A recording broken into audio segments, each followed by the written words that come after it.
because this is new, we've transferred this, or I've transferred it from the Carrowcrory Cottage page to the Carrowcrory Sessions group. Because there's something I want to try out. It's the facility of Live With, where you can actually come on the screen as well with me, which you can't do on the other pages. Very optimistic about how this will work. I assume there'll be one or two other people around who will have questions about the previous Sunday sessions that have covered all kinds of things: tree law, water law, the Orm, the She, the fairies, tree sanctuary, garden sanctuary. So any questions you have on that, certainly come in, share them with me, and we'll see what we can do with that. There's one discussion this week that has happened, is the formation of crop circles, and that mystery of how the crop circles are actually formed. In discussions, there's all kinds of theories that people have, and I love it with the crop circles, because really it's this ongoing shaggy dog question that when you've got answers, although people have firm beliefs, I do feel it is playing around with answers, and those can change from different experiences. And I suppose the most common one that people discuss is that it's the gear, the life force of the whole planet, of the whole earth, is speaking through the crop circles and doing these incredible geometric formations that are quite magnificent, and they seem to get more and more complicated over each of the years that they form. Either the gear is becoming more crafted at this, I don't know, but there's certainly quite spectacular. And it was a huge interest with me through my teens, through my 20s onwards, because I was very much into the ley lines and the stone circles, and using a pendulum on maps to try and line these things up and try to understand more about them. And reading up books, John Michel's stuff about sacred geometry, that kind of thing. I suppose what it is, when I looked into it a lot further, is all this geometrical stuff. It seems to be very much the human desire, in a way, that we love to make things into circles. We love to make things into straight lines as well, so that we can perhaps have a concept of beginning to end. But here I am, sat in the centre of the tree labyrinth garden, and of course, that's being labyrinth, there's a bunch of circles. I think it's seven circles all around this. So, of course, this is geometric. I had measuring tools and to measure this out. And I must admit, I did carry a bit of guilt when I had done this. I thought, goodness me, who am I to actually interfere with nature and what was here before, to put these darn circles around as a labyrinth, just for my own convenience, for my own, just to generally show off, I suppose, and thinking it was ultra spiritual. But it didn't take long before I noticed that as the trees and other plants started growing up, they took a life of their own. And of course, being human, out came the clippers and the snippers and the strimmer that are now steady on nature, everything else. Well, I'm nature, we're all nature, but steady on everything else here. Come on, let's share our space here a bit. We need to walk around this. So there were sort of limitations. I know if I kind of went away for a year, there wouldn't be any labyrinth here. There wouldn't be any sacred circles. As far as the trees and plants go, to hell with these sacred circles. So I suppose that comes into the whole thing that I question in the crop circles, because with crop circles, they're always in fields, aren't they? Are they anywhere else? I don't think I've seen crop circles sitting on prairies. Certainly not in forests. God, can you imagine the uproar if whoever creates the crop circles brought a load of trees down just to put a crop circle kind of design into a forest? Sometimes they're on beaches, but I know that people actually make the beach ones, so I don't think that's a gear thing, and I don't think some goddess comes out of the sea, and I don't think the oyster catchers get together and say, okay lads, let's do this circle and confuse the humans. I don't think that sort of goes here. So let's look at the idea of a field. Crop circles turn up into a field. What is that field? That field wasn't there before humans. The field was something that humans created. And it's almost like as if there's been a sort of genocide where everything was cleared out, trees, wildflowers, hedges, everything was cleared out so that crops could be grown. And obviously that started in ancient times. They would have had their crops then, the various beans, various cereals that they would have grown. And today, it sounds as if I'm sort of knocking the idea of having fields, but because of our population, if we didn't have fields and farmers, we would starve. There's just not enough food around for us to actually go out and gather that's actually provided for. Maybe that's part of the message, that these formations, if it is the gear thing coming up and say, hey lads, look, I'm still in charge here. You've sort of thrown everything else out. I don't know. It's just one of the things you can play around with. It's just a delightful question. Some people think, oh, okay, it was aliens that did it. Aliens came along, and those variations of stories come from the idea of flying saucers coming down with laser beams and burning the crop circle into the field. And then some people take that a bit further and say, well, there's parallel universes, parallel Earths, and these spaceships somehow can change realms, and they'll come to this realm to do this sort of communication. And there's one thing for sure, even though it's a craft, it's a communication. Even though we can't read it like letters and linear sentences in a book, it's saying something. And certainly when someone sees a crop circle, they might not exactly be getting the language of it, but they'll be getting a feeling, and from that feeling getting some sort of interpretation. It makes our thought, it makes us think, and it makes us feel, and it even gives vision for things perhaps that we want to move on to. Some people go even a bit further and saying this is all part of the universal energy that has just impacted on the earth and drawn out this crop circle. And then the, dare I say, practical thinkers, they think it might be some sort of Banksy type of person who's highly sophisticated, can jump over the fence, get into the field, do this crop circle when nobody's watching overnight, and then disappears. But there again, the one thing with these crop circles, there seems to be no evidence of someone wading through the wheat or barley and getting to it to make a start with their lawnmower or whatever they're using.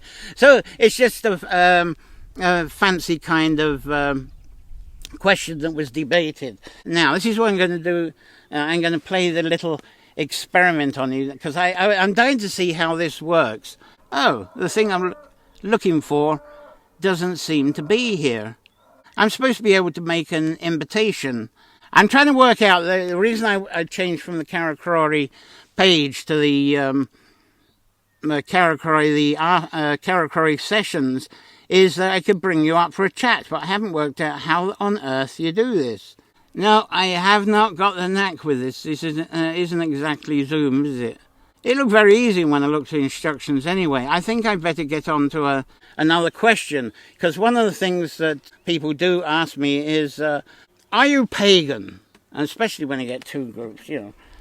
I get thrown by that, because some people say, are you a druid or are you a shaman? And it's funny, over all the years, I still get thrown, no matter what I'm doing, what I'm saying, what they're saying, because it's something I don't really think about. There are people who are proud to say they are pagan, and people are very proud to say, I'm druid, and one or two will even say, I'm an archdruid, shaman, and if they say that, they got some pretty clothes on, and they got stuff in their hands and stuff. So, you know, I use various tools to do various things, so I can't really knock that. So it's kind of thinking of this origin. What is this pagan lark? A lot of it seems to come from Latin, or through the Greeks anyway. The paganus, or paganus as I suppose we would say. Very interesting thing I know, you know, we say pagan now, it's got two A's, yet both of the A's have got different sounds, A and O. And I think that's amazing that you've got two symbols and you've got these two different sounds. So paganus, well, I suppose we're really roughly giving it the same sound. And the paganus, it was very derogatory, a demeaning word by the Romans. Oh, that's the people, the peasants. That's the people that are not like us. They're in the country, they're not educated, they're not intellectual, they haven't learnt Latin, they haven't learnt Greek. And then the land that they work, because they work the land for some reason through the Romans, oh, that's the low life, even though they're getting fed by these people, oh, that's the low life. They work the pagus, the land of the pagus, all very derogatory. The other thing that was derogatory through the Romans was the Keltoi, all these barbarian Keltoi. So that was always the derogatory that the Celt name came from. What is this pagan lark? What were they looking at? The Romans obviously became Christian, so it was anybody who wasn't Christian. Was part of these paganist type of people. And as it went through from the Middle Ages, they were kind of recognized, I suppose.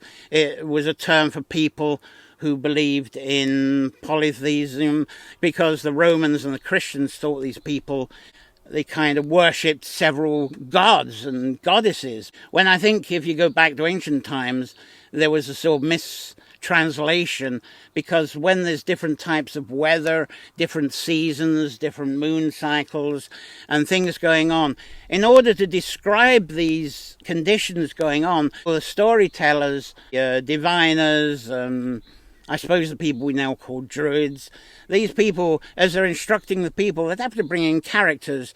There'd be characters for the sun and the moon and the storms, and for the daylight, for the night, and then all these characters would interact.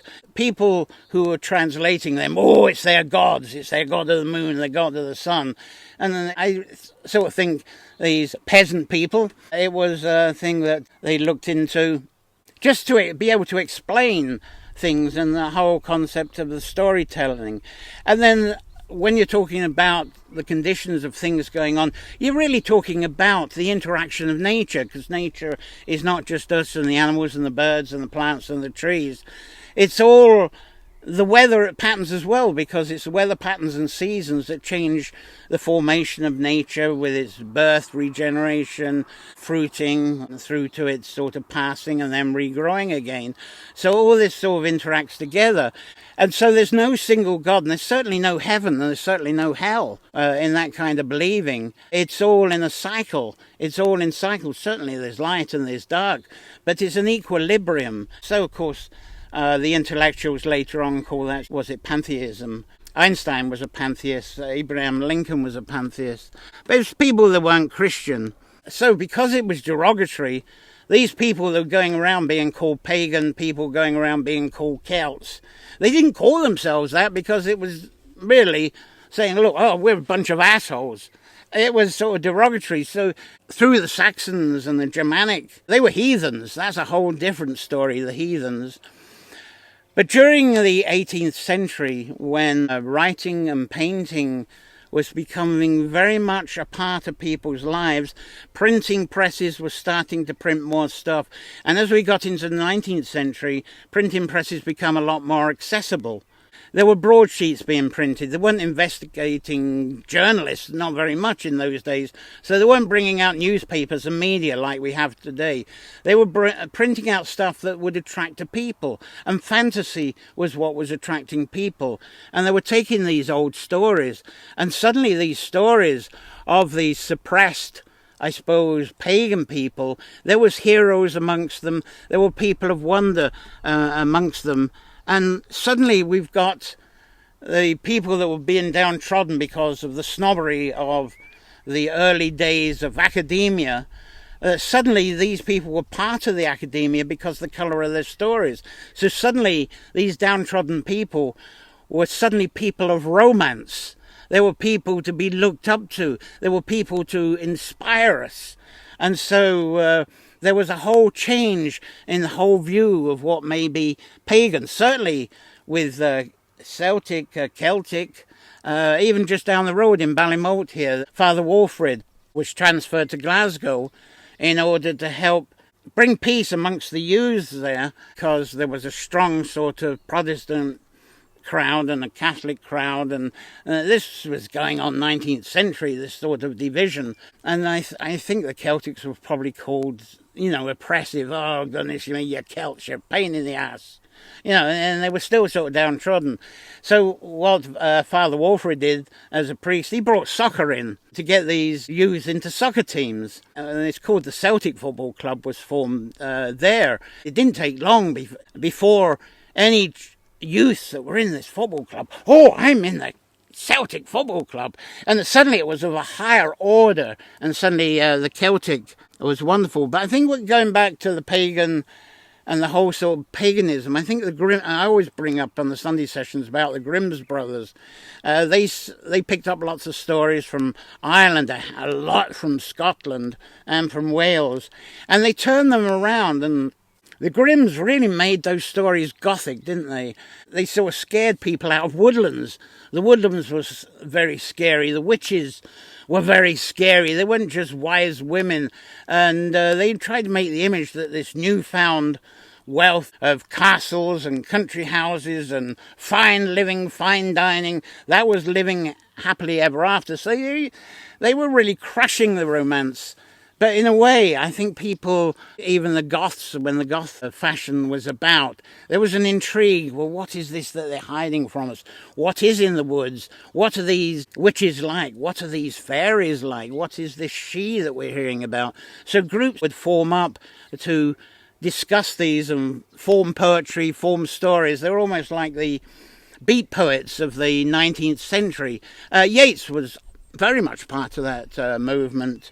And that's much of what is famous for. But as these groups were coming together, there had to be some people that had a sense of order, maybe people that they went to church on Sundays, but they secretly go to these groups doing the poetry. But they started, I think, translating some of the church order and doctrine into the groups. And then you suddenly got the orders of paganism, and it suddenly started taking on these groups. Wiccan is obviously one of the most famous for that. Really, it started taking off in the sort of hippie 60s, where people were looking for something different to being stoned out of their heads. They wanted, they could see this sort of higher realm that they thought in being stoned. So it seems they started joining the groups. Then the gurus, there was these gurus types that would come in the 70s, and they would sort of take over these groups. And that was when you started having to make payments. And that got into cults. These groups had sort of invested, so you got these cults that came along. And then through the 90s, when the internet and web pages were on, you got these amazing writers that had these websites that would bring all of these stories together. And they would try to get groups in various ways on the internet to actually make a following. And then, of course, once the social media came, what would have been 15 years ago or more onwards, then this has become major, and you're sent off to event pages and so forth. And so you've still got these gurus and so forth, these people that will teach you how to be pagans and share their wisdom. And if you go down the bottom, you can take their course for a suggested donation of €300 or something like that. So am I pagan? I don't know, after all that. I can't be bothered with all that stuff. But stuff that people get into in these pagan groups, I think that's what I do. Okay, after all that ramble, still got to work out how to bring someone in. That's two questions. That is a sort of improvised and very experimental questions and answers after sessions. The first one from the Caracroy Sessions group. Please join if you haven't already, although I suppose you had to join the group somehow before you did it. So let's have one go to see if I can actually see how to bring someone on.